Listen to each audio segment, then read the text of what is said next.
So when you're playing at your spot, are you playing?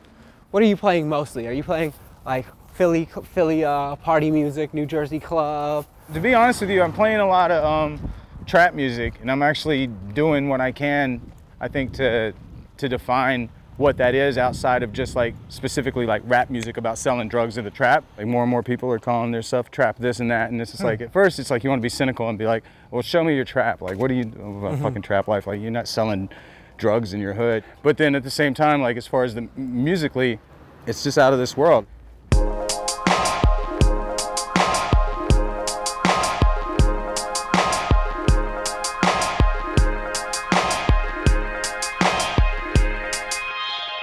Video portraits of American trendsetters. 10 cities across the country, 5 episodes in each city. This week in Philadelphia, trap beats, love step, and mad decent Mondays.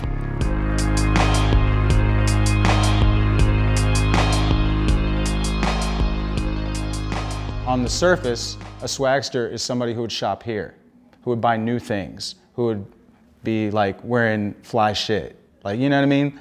Whereas a hipster generally kind of puts on a retro kind of a thing. It's more thrift story. I think swagsters, it's more of a future thing, a now thing, a rap thing. Mad Decent is a record label. The label itself got started here in Philadelphia, and it has a very strong local presence. Mad Decent Mondays has the structure of a monthly party with the guests coming in all the time, but it's weekly. The idea was cultivating and branding and having a collective of local DJs to raise the bar for everybody, you know?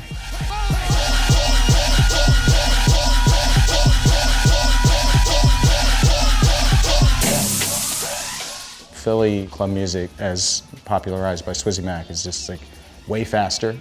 It's really aggressive, like very apocalyptic, end of the world sounding music. It doesn't sound like you enough. Like almost like needs more of your own personality. That, like maybe like some sirens. The mentorship program that sort of started itself. It wasn't really a deliberate thing. It was just there were a lot of talented younger people that we're working with, and you know, just wanted to kind of cultivate their talent and their interests. I think once you add like the club element to this track, it's gonna be out of control. Yeah.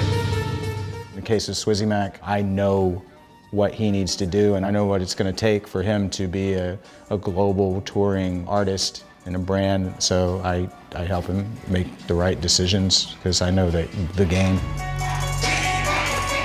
This is what's up. I like that. Damn, that's a face song. That's the face song.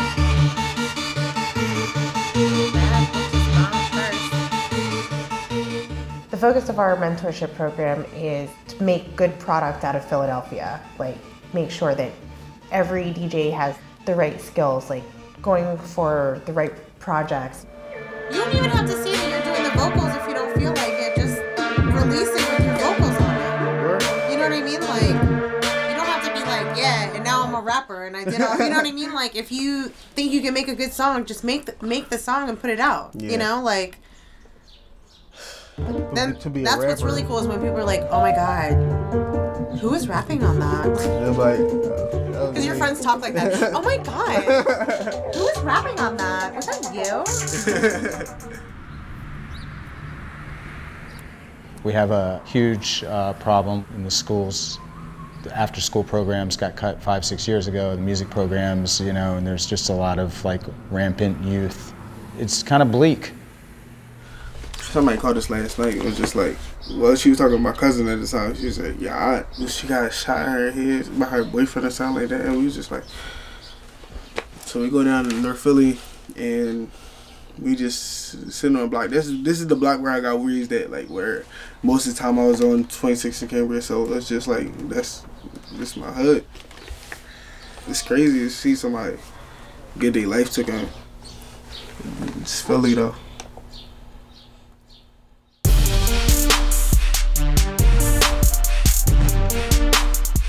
When I say the kids listen to Swizzy Mack, he's the most popular of all the club music producers right now with the kids. If you're going to have after school programs or if you're going to have music programs, you should start with the music that these kids love that is actually profitable and marketable to the entire globe. Yeah. You know, his music, his first release is on Mad Decent. That's huge. Fluff, what do you think? This is my first dubstep track. So, drop is good.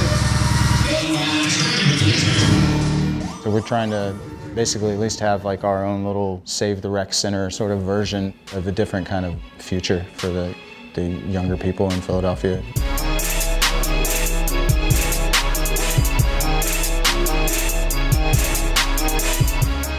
You're really concerned with like bringing the hood up and getting Philly at shine, and you're connecting with all these young individuals. It seems to me like you're just naturally stepping into like a father figure role for mad young kids in the hood, which is fucking awesome, you know what I'm saying? And I can't not see, like, as when you mentioned that thing about your dad earlier, it made me think that maybe that's what's going on in your head a little bit. Yeah, when my father passed away, I remember kind of definitely changing as a person, of just deciding to be more friendly, approachable, stuff like that.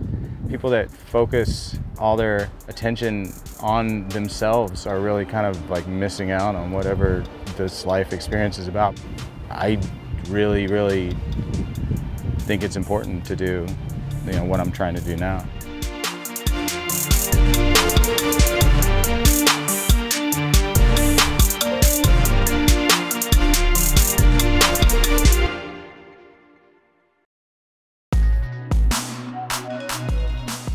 Next week in Philadelphia, it's a psychedelic throwback, a tasteful freakout with Suzy cream cheese at the Trestle Inn.